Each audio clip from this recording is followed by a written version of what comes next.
Görüntüsü ilə göz oxşayan, rənglərin bir-biri ilə uyumu, baxan kimi adamın əhvalını qaldıran, çiyələk və şokoladın o möhtəşəm uyğunluğu olan bu günlərin məşhur trendi, həmin o ləzzətli tortumu öz üslubumda hazırlayacağam. İlk öncə biskvitimiz üçün yumurta və şəkər tozunu mikserlə ağarana qədər yaxşıca çalırıq. Sonra quru ərzaqları ələkdən keçirib əlavə edirik. Yağlanmış soba listini unlayırıq ki, keksimiz nə yağlı olmasın, həm də dibinə yapışmasın. Bir neçə də böyük qabı yerə vurub sobaya göndərirəm. 180 dərəcədə tam bişənə qədər bişiririk.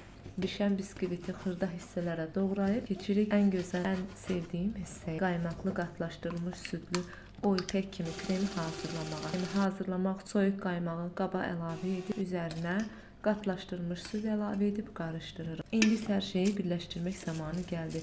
Biskvit hissələri, bol krem, təravətli banan və təbii ki çiyələklər qat-yat yığıb formaya salırıq. Tortumuza ləzzət qatmaq üçün hər qatın arasına çiyələk və yaxud da banan, istərsəniz glazur, şokolad və sair kimi bu cür tortlarda istifadə edə biləcəyiniz məhsullardan istifadə edə bilərsiniz. Son olaraq qalmış biskvitləri də əlavə edib üzərini kremləyirik. Soyuducuya göndərib 30 dəqiqə saxladıram və budur.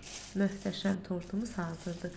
Formadan çıxartdığımız tortumuzu üzərini kremlə səliqəyə salırıq.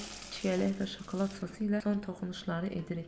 Bu ləzzəti mütləq yoxlamalısınız. Resepti açıqlama, təsvir hissədə qeyd edəcəm. Əgər gündəlik postlarımdan xəbərdar olmaq istəyirsinizsə, Instagram səhifəmi izləməyə alıb, məni oradan da izləyə bilərsiniz. İndi düzünü deyim, bu möhtəşəm gözəlliyə 10 xaldan neçə xal verərdiniz? Qiyməti siz verin.